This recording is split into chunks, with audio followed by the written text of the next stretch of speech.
Hey, this is Tanisha, and this is Abstract Challenge number 29 of 100. Wow, I can't believe I've done 29. It seemed like I should have done more, but we'll see how it goes. I might start doubling up on the videos. We'll see. But anyways, today we are back to just the regular challenges. The previous videos have been about themes for a commission that I had, but this one is about trying different things. So I really always want to try a face, not a face that you can recognize, but just putting a face in my abstract art. It needs some work, but I ended up liking it. I thought it was pretty cute, especially for a first time.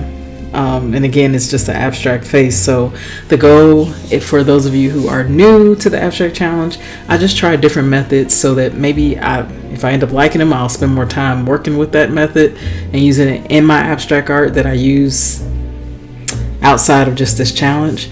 Or I learned that I don't like something, I don't like a method, but it's just to keep me fresh and keep it interesting, just trying to try different things. So I'm always encouraging people to do the same thing. What I do is I give myself 15 minutes so that I don't take all day, because sometimes I can spend hours on making an abstract painting when this is supposed to be a quick challenge, a quick way to try something new.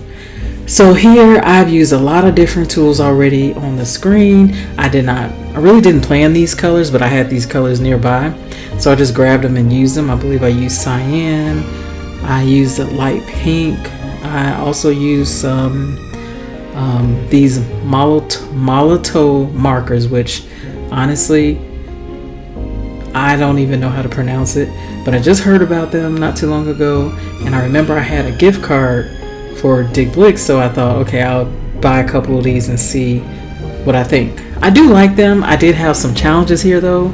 I was having a hard time getting this particular color here to really work the way I needed to. I ended up having to use a different Molotov marker that had a little bit of a thicker nib. So I'm having lessons learned even just with the tools I'm using.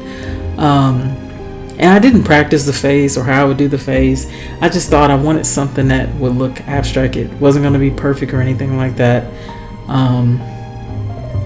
It was just going to be some kind of face. Again, it was just fun.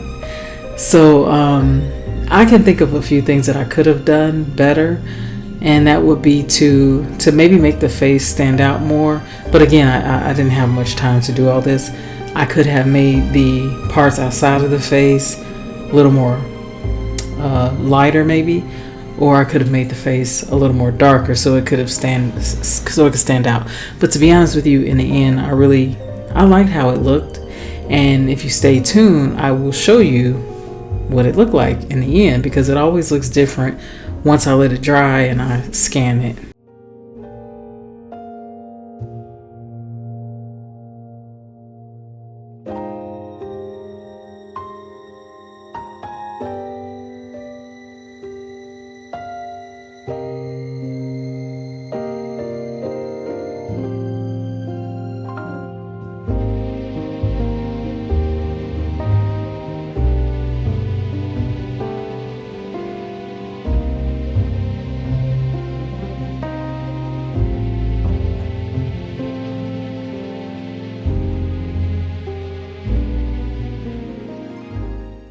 So I'm trying different methods, as you've seen. I thought about drawing in eyes, and then part of me is like, no, don't put any eyes. I did leave the pencil marks there, so you'll kind of see that in the picture in the end. But again, it was just so much fun, and now that I've done this, I know how I would do it differently. I think I'll go ahead and play with this again, with the face again, and do, try it with adding eyes and an actual nose, or just keep it just as a silhouette of a face where you can tell it's a face, but it's not really, it's just there.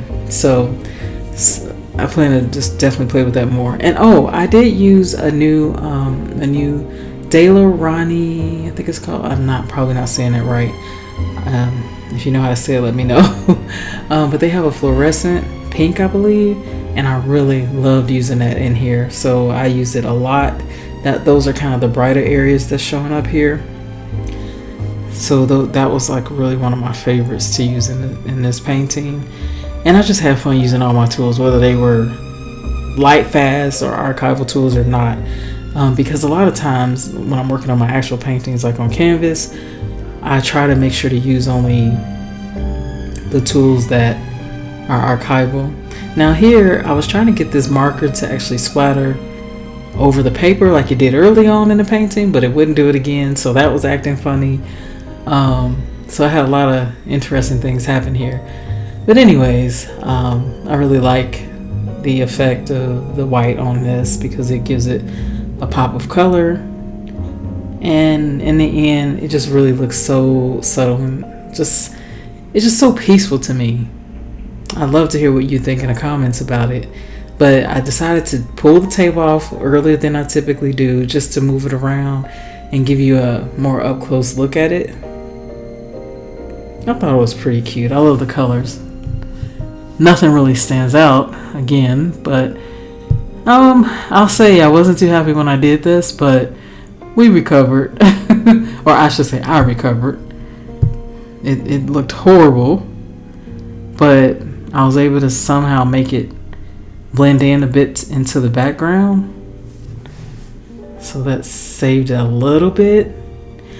But yeah, stay tuned and you'll be able to see how it looked at the end.